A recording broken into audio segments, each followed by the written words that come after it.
Hi and welcome to the Global Travel Planner Podcast. I'm your host, Tracy Collins, who with my expert guests takes you on a journey to destinations around the globe, providing itinerary ideas, practical tips and more to help you plan your next travel adventure.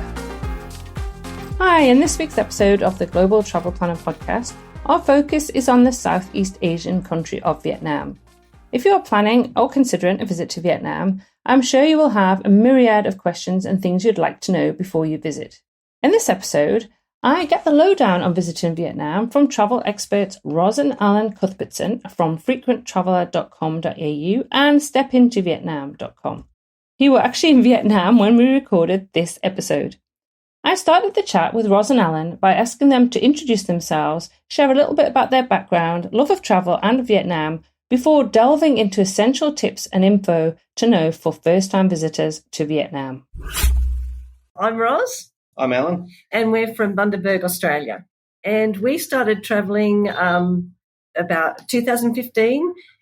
We had been at, we'd lost a few of our family members over a 5-year period, and we realised that life could change in a second. And we also realised that, you know, you only have one life. So we decided we were going to go and take off to Thailand.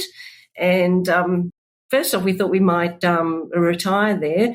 But then we found out about house sitting, and then the whole world opened up to us. So that's the beginning of our story. Yeah, that was in 2015. And we really loved Thailand. And we did think just before we went that we would just stay in Thailand. But as Ros said, you know, once we started the house sitting, we decided that we would expand our travel. We ended up spending months and months, first time over in the UK. We actually spent 4 months in the UK and only had to pay for 3 nights accommodation out of the whole 4 months.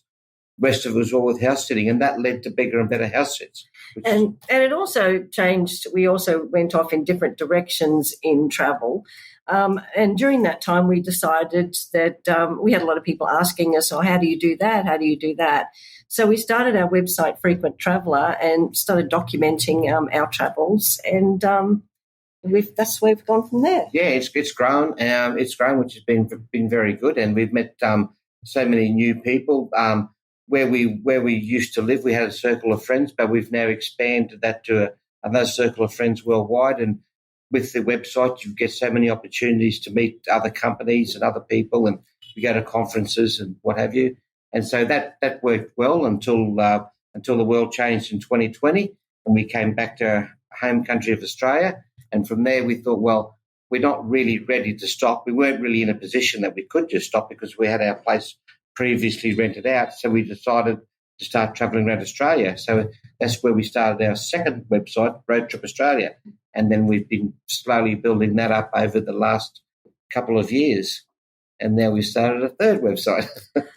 Vietnam, because we love Vietnam. It's a bit addictive, isn't it? Because obviously, you know, we met at a travel conference, at TBEX conference in Phuket last November. But I'd already known about you guys because I've got friends of mine who live in the UK who are massive fans of your work, and they couldn't wait they were so excited about the fact that I was going to meet you guys, and that's how we met. So that's wonderful. That's part of the wonder of doing what we do, isn't it? Being able to write about the travel, we can do what we absolutely love, and we also meet amazing people as we travel as well, don't we? We do. We certainly do. We've made a large circle of friends now, and it's people from different backgrounds, different nationalities. It's been such an eye opener for us, and we've got out of our comfort zone of where we were just in a small circle of friends before. It's been fantastic. It's actually changed the way we think. The world is really a small place when you think about it. And everywhere you go, most of the people are just so lovely. You might not be able to communicate with them, but you communicate through gestures. It really is lovely. And you find that in Vietnam as well, because we can't speak Vietnamese, but people are so ready to be helpful. So obviously we've talked about, you've got your 3 websites, and the third website that you have recently started is about Vietnam. And actually, so what's really interesting, because you've talked about house sitting, and I'm actually interviewing you today sitting in a house sit in New Zealand. I'm going to have to do an episode of the podcast about house sitting, actually. And you guys are actually in Vietnam at the moment. So you're obviously there doing a lot of research, more research for your website to add some more articles and information to it. And because I'm planning with Doug at the moment to visit Vietnam in a few months' time, we've had some great conversations about Vietnam. So I thought you guys would be perfect ones to come on and talk about what visitors to Vietnam need to know for the first time. Because obviously for myself and Doug, we don't speak Vietnamese either. We've never been to Vietnam before. And I'm sure quite a few people listening to this podcast haven't been to Vietnam, and they're kind of thinking, okay, what are the things that I need to know if I'm going to be visiting Vietnam for the first time? Well, one of the first things you need to know is that it's a very diverse country. It's got a long coastline with fabulous beaches, and it's also got mountain areas which are stunning views and also cooler climates. So you've got a wide range. You've got Ha Long Bay, which is absolutely gorgeous. So you've got a wide range of landscapes to explore. So does the climate change from different months in different parts of the country? Because I know that's something I was thinking, because we're visiting in November, and I don't know if that's the best time to go to certain areas of Vietnam as opposed to others. Okay. Yes, it does change. It changes. It varies all the way down. But probably the best time all round would be between early February and April, and December and February. In the north, visiting during the spring, March and April, and September and November is really good. In the central part, visiting during the dry season from March to May. And they do have a rainy season there. So the rainy season, the worst time is probably September and October. Well, yeah, September and October. And in the south, they have a really rainy season, but the best time to visit is during the dry months of December and April. Okay. Yeah. And we have been before in the rainy season, and it's not that bad. I mean, it's like all things. I mean, it's just a general guide to what the weather can be like. And like it rains, it might rain for about an hour in the afternoon. It'll absolutely pour down, and then it's nothing. That's how this. It's not like in our home country of Australia where it'll rain for half a day. It'll just rain for an hour or two. Oh, okay, that's good to know, because that's kind of, I guess, something you think about when you think rainy season. Does it mean that's monsoon and you just have rain for days and days and days? But it's very different. You just have it for an hour or so of rain. Yeah, and the other things which people would probably benefit to know about when they come to a place like Vietnam is that it's still very much a cash society. Cash is king here. They will accept cards at certain establishments like high-end hotels or at certain restaurants, but 90% of the transactions are done in cash. So it's wise to bring cash with you, or bring a card which you can then withdraw cash. ATMs are readily available throughout the country, so you won't have any problem actually getting hold of your cash. Some ATMs, of course, will charge ATM fees, which is normal in most countries, but you can work your way around that. We use a card called Wise Card, which allows you to load it up with various different denominations, and you can withdraw that from the ATMs without paying the ATM fee in most cases. The other things, which is really handy. So do you tend to take a little bit of cash with you and then withdraw it when you get there? Because I'm just thinking, because Doug and I are going to be traveling to a few countries before we get to Vietnam, so I don't really want to be carrying too much cash around. So would you recommend taking a minimum amount? Not very much at all. I mean, you can actually get here. They've got ATMs at the airport, and in the past we used to bring cash years ago, but now we just go to the ATM straight at the airport and withdraw it straight from the ATM in local currency. So it's not really necessary. There are also money exchanges at the airports. Naturally, they're not as cheap as you can get elsewhere, but they are there. So it's not unnecessary to bring loads of cash, because you just take it out as you need it. Try the local food. Yes. I can't wait. The Vietnamese food, it's fresh. It's served with lots of herbs. It really is fresh and absolutely delicious. So, yeah, get out and try the food. Even try market food. If you're going to a night market, try it there. Maybe don't try the seafood if it looks like it's been sitting out. But anything else, do go and try it, because it is delicious, and variety changes throughout the country. It's funny because we've been travelling. It's not funny, but we've been travelling for a long time, not just in but throughout Southeast Asia, and we've eaten street food lots of times, and we've only ever once had a little bit of a tummy upset. Most of the time, it's not 90% of the time, it's been fine. But that was because I was eating a sausage, and it was a big, really busy market, and the sausage wasn't cooked properly, and I was eating it in the dark. If I'd seen it in the light, I would have been fine. Yeah, so we don't really have any problems with that. We just eat the because stuff. The food, if you go to a food market, you'll see all the fresh vegetables, and actually I love going to fresh food markets, and you will see meat and everything out, but it's been killed that day. The vegetables have been picked that day. They're probably fresher than stuff that you're getting in the supermarket. And talking to people that have run restaurants before over here, they source the food from the exact same places that the street vendors are getting theirs from. Yes. So is there any favourite dishes that you'd recommend? Is there something, so you've got to have that? I like mi quang, which is a dish from Da Nang. It's got a quail egg in it, and it's got noodles, and it's just yummy. It's got sort of it's not spicy, but it's got a bit of a tang to it. It's really yummy, yeah. And the main breakfast one is pho, which is spelled PHO, which is pho, and it's a soup dish, noodle soup dish, and that's eaten traditionally for the morning for the breakfasts. It's like a warm hug. It's like having a very nice. That's what I had for dinner tonight. Oh, did it really? Oh, yum. Yeah, well, you won't have any trouble finding that here. And banh mi's, of course, everyone knows banh mi's, and yes, they're just delicious. Yeah. But another one is khao lao, which comes from Hoi An, and that's got special noodles that are made in Hoi An, and there's a special way of making them, and that's got it's pork, isn't it? Yeah. Big pieces of pork and pork rind and noodles again, and that's delicious too. So you've got to try that. Yeah. Yeah. And the other thing with Vietnam, as with a lot of other Southeast Asian countries, is that you can't drink the tap water. So you just got to drink bottled water the whole time that you're here. Brush your teeth in it as well. Yeah, brush your teeth in it. On the safe side. Yeah, it's cheap. It's not expensive at all. It's plentiful. Yeah, so how much does a bottle of water cost at home in Australia? Well, we pay sometimes about $5 for a bottle of water, but here you pay 20 cents.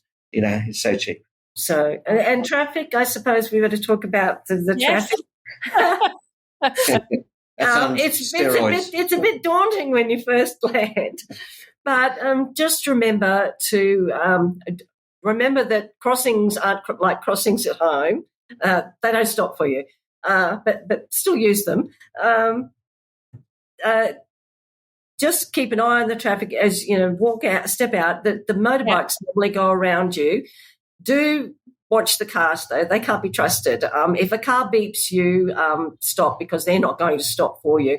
But in saying that, it doesn't take very long for you to get used to it.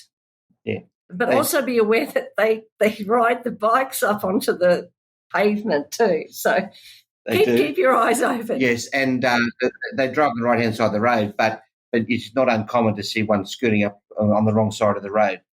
Or we've had them come out of a shop, right out of a shop on a motorbike. Just there's so many motorbikes. It's like they reckon there's 2 motorbikes for every single person in the whole country. So it's just on steroids. Keep your eyes open. But I do know that it won't take long, and you'll be used to it. And you'll have eyes in the back of your head. Yeah, we've seen some tourists. It's funny because we've seen some tourists come and they stop at the sidewalk to cross the road, and they'll just stay there and stay there and stay there. And they'll be there all day because there's traffic will never stop. You've got to bite the bullet. Just go. Yeah, if you've got a Vietnamese person next to you, when they walk at the same time. Yeah, that's a good one. If there's a, I have to say, when we're in Bali in March, quite often Doug would be across the other side of the road, and I'd be like, "I'm not going. There's just too many motorbikes and cars." And then he'd be like, "Why aren't you? Where are you?" I'm like, still over here. Hi. So yeah, I'll have to. I'm just gonna have to follow him closely. He's a little bit more gutsy than I am. But it's 24/7. Yeah. Cool. It's fun. It's fun. Yeah. It's part of the experience. SIM cards. If you bring in your phone, you naturally need a SIM card. We tend to start using eSIMs now, which we find quite good. Oh, a lot easier. A lot easier if you've got a modern smartphone. Otherwise, you can get SIM cards at the major airports. You won't get them as easily in Vietnam at corner stores like you can in other countries. So if you don't have a SIM card and you haven't got one at the airport, it can sometimes be a little bit more difficult to get one if you haven't taken the advantage of getting it. So getting an eSIM, we really recommend getting an eSIM. You can get anytime. Yeah, it's just we have just noticed since we've been using it, it's just so much easier. It takes the bother out of everything. Yeah. I have to agree with that. I got an eSIM when I went back to the UK on my phone, and then I got another eSIM when I was in Greece, and I've got another eSIM now. I'm in New Zealand, and I actually have looked at an eSIM that covers Japan, South Korea, Vietnam, Cambodia and Thailand, where we're going to be for the length of time that we need as well. And it's just so much easier. Yes. It is definitely so much easier. Yes. I've always been a little bit nervous about actually taking the SIM card out of my phone and replacing it with another one, because I am the sort of person who would lose my SIM card. It's not like they're huge or anything. They're really easy to lose. Exactly. So having the eSIM and just flicking through which eSIM I need, and like my phone, I use an Android phone, and you can have 10 eSIMs on it, so it's just perfect. No, definitely the way to go.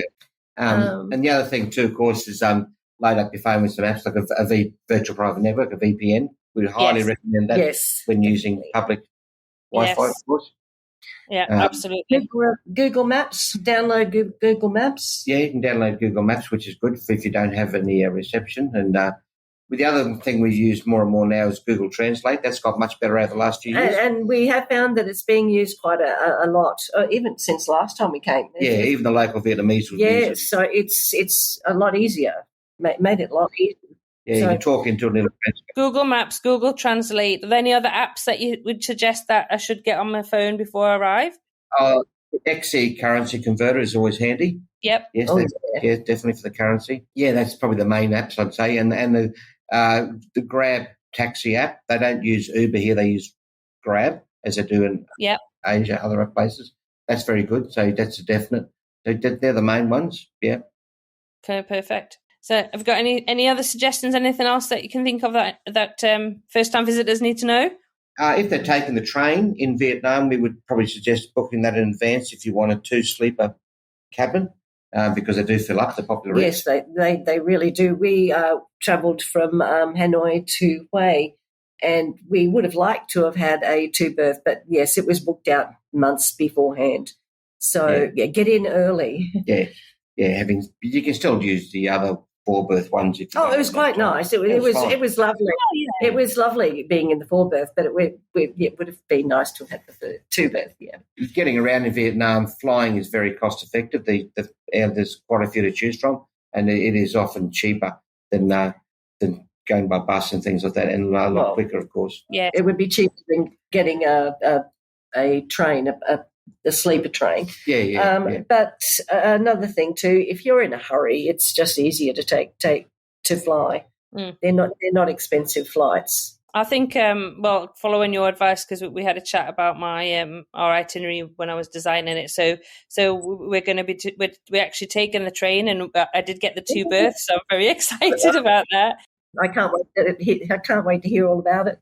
Yeah, I'll be talking about that on the podcast once we've been and seeing how that's gone, and then we're going to be flying as well. So we'll be getting the flight from Da Nang down to Saigon, Ho Chi Minh City, and we're taking a bus. We're actually getting a bus from Saigon to Phnom Penh. So we're going to be doing all of the different types. You'll get all the bases covered. That's great. So we'll report back and say how we've found it. So. Yeah, it's going to be. I'm really excited about it. It's going to be so good, and you guys have helped so much. With giving us some ideas about the places to visit, and like I say, not just sharing the top tips and things that we need to know, which is really helpful, because I think sometimes when you start planning an itinerary, you actually focus a lot on where am I going to go and where am I going to stay and what things do I want to do, which is obvious. But actually what you need to be thinking about before all of that is this kind of practical, what are the practical things I need to just keep in my head when I'm planning this trip? Yes. So those are very useful tips that you've given. But one thing I did want to ask you about was, because obviously Doug and I is going to be our first time visiting Vietnam. And I wanted to find out from you guys, because you are seasoned travelers to Southeast Asia and to Vietnam, what would be the one place or one experience that you would suggest that anyone visiting Vietnam for the first time should include in their itinerary? And I know you've got two different places and things you want to talk about. So I don't know if you want to start, Roz? Okay, Hoi An. Yep. Only because it's a UNESCO World Heritage. I can't even try and get that out. UNESCO World Heritage Site. Yeah. And it used to be an old seafaring port, and it's got all the ancient all the old buildings. It's got a golden glow at night time. They go and put lanterns on the river, and it's just so pretty. It really is. That's one place that you definitely need to go to, and also it's got beaches. It's got beaches, a 5-minute drive down the road, and it's close to Da Nang, so you've got a really good trio there when you go to visit. It's beautiful. I wish I could. It's called the City of Lights. They have lanterns, and they've and boats going down at night time with lanterns on. It's a beautiful place. Yeah, it's a fun place to be. Yeah. Well, I'm really looking forward to. We've included 4 nights there, so I'm excited to visit. And the other place which we recommend definitely is the UNESCO World Heritage Site of Halong Bay, which is from Hanoi, about 3 hours drive from Hanoi. It's a must see for any visitor first time to Vietnam. It has a reputation of being beautiful, and words can't describe how beautiful it actually is. You can do various trips. They originate from Hanoi. They'll pick you up and take you to Halong Bay. You can do a day trip where you can go there and come back in the same day. You go on a boat, you have lunch, you get to go to the caves, you can do a bit of kayaking, things like that. If you've got the time and you can spend a night there, you can do a one-night overnight tour, which will go further around the bay looking at different things. And they have nighttime activities. You have dinner, you have drinks on board the boat. They do a bit of what's called squid fishing, things like that.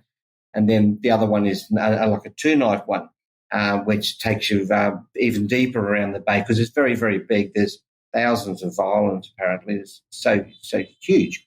And each one is spectacular. And it is definitely a must for anybody going to Vietnam is to go to Halong Bay.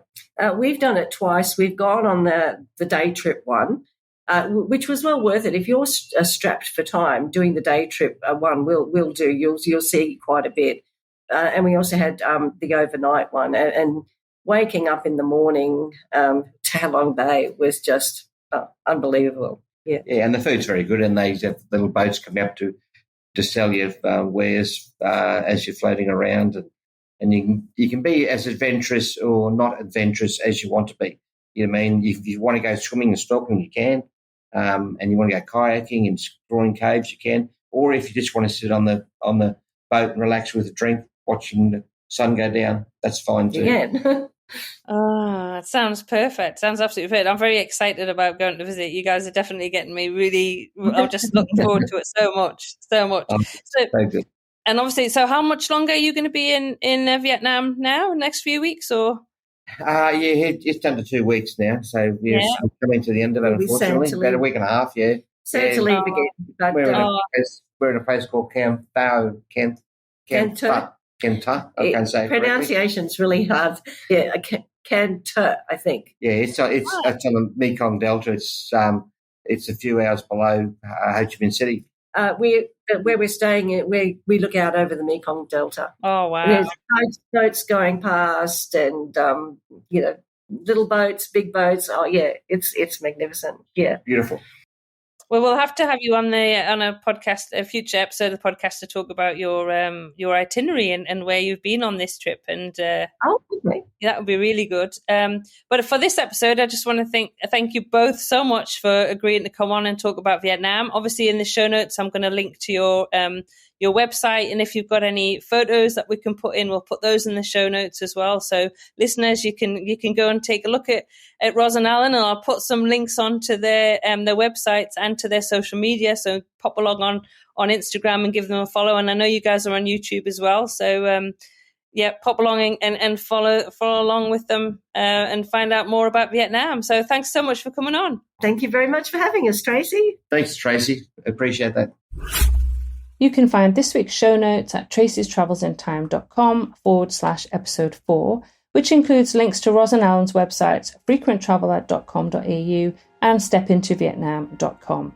Next week, we are chatting with Tess Moon of tesssomewhere.com about her recent 4-month trip with her husband to Japan and Europe. So until then, happy global travel planning.